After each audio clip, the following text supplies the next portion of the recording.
Hey, AYSO, it's Yvonne here. Sorry for the delay on coming to you with some daily updates. There really wasn't anything really super new last week after the telebriefing as they were looking into stuff. So I just was waiting until I did another telebriefing yesterday.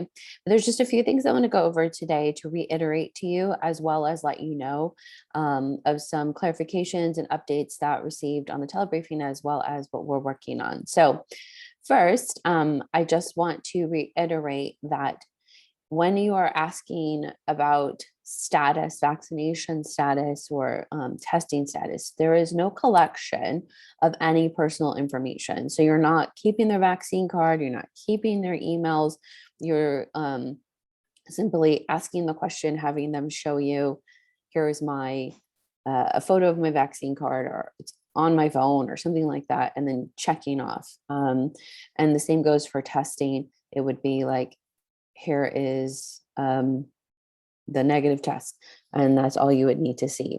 So again, just to remind everybody, if you are vaccinated in 12 plus, you do not need to be tested weekly. If you're not vaccinated, then fully vaccinated, then you would have to be tested weekly. We do understand there has been some issues with parents receiving the results via LAUSD and Santa Monica school districts. That has been brought up to the county. They were very surprised to hear this because they were told that this was what was happening, that parents were receiving that information, which is why they put school testing sufficed for all of those kids in those districts. They are looking to see what the issue is, and also looking to see if it's just fine if, hey, you got an email that said your kid is, if they basically say this class is cleared for the week, if that will suffice, which technically it should, because there has been no positive case in that classroom or an exposure. So again, they're aware of this issue. They are working on it. But if you have a school that the parent is getting that result from the school district, that works. That definitely works. If you have any volunteers who are getting tested weekly at work, that also works as well. So we just want to make sure that you understand that and reiterate that. I also wanted to reiterate, and it was reiterated yesterday on and clarified on the meeting, is that these rules apply to LA County teams and clubs and programs when it comes to testing, not, so if any team comes from outside of the county, they come from Orange County, Riverside, Ventura, they will not be subjected to the testing aspect, but they are expected to follow any rules and regulations set by the playing venue, by any of your local parks and recs or whatnot, as well as following the masking guidelines for the indoor and distancing and whatnot. So it's just the testing aspect that is not being applied to anybody traveling into play outside of LA County. So just wanted to make sure that was understood. In regards to the vaccinated players and volunteers, again, they don't have to be tested at all. However, if there is a positive case and that particular group of people is exposed, if they're vaccinated, they will have to test for 2 weeks, but they do not have to quarantine unless they start to exhibit symptoms. So as long as they're not exhibiting symptoms, they do not have to quarantine. That was the clarification yesterday. So as long as if they are vaccinated and there's a positive exposure, they will have to test for 2 weeks, but they do not have to isolate from the team. So I just want to make sure that is understood as well.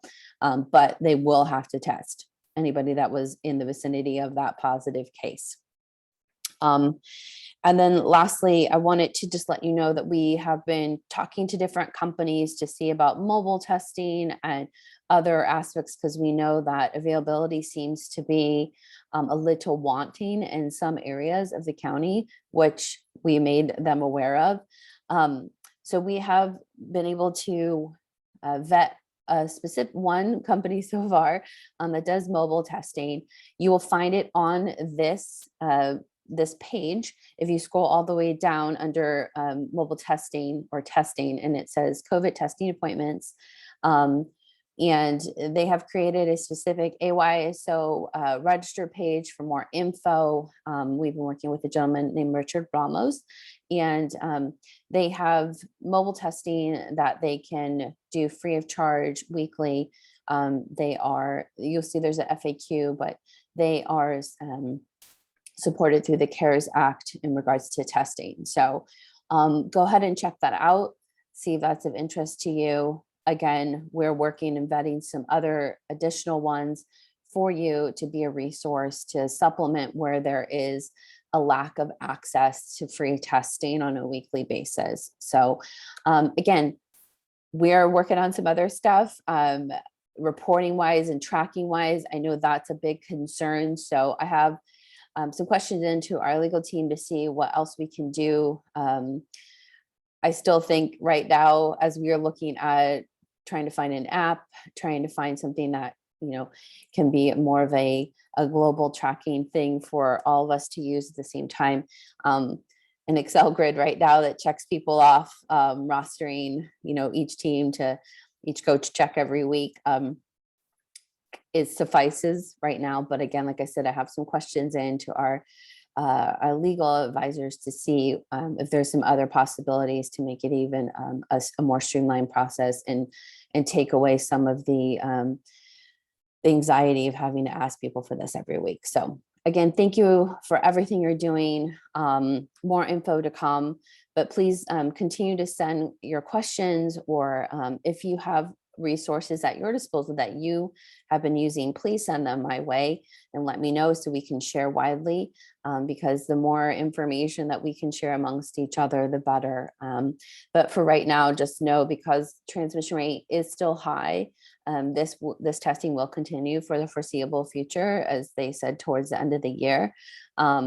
But again, that could change if community transmission does come down substantially enough that they feel comfortable to lift and loosen this. So thanks again. I'll talk to you later. See ya. Bye.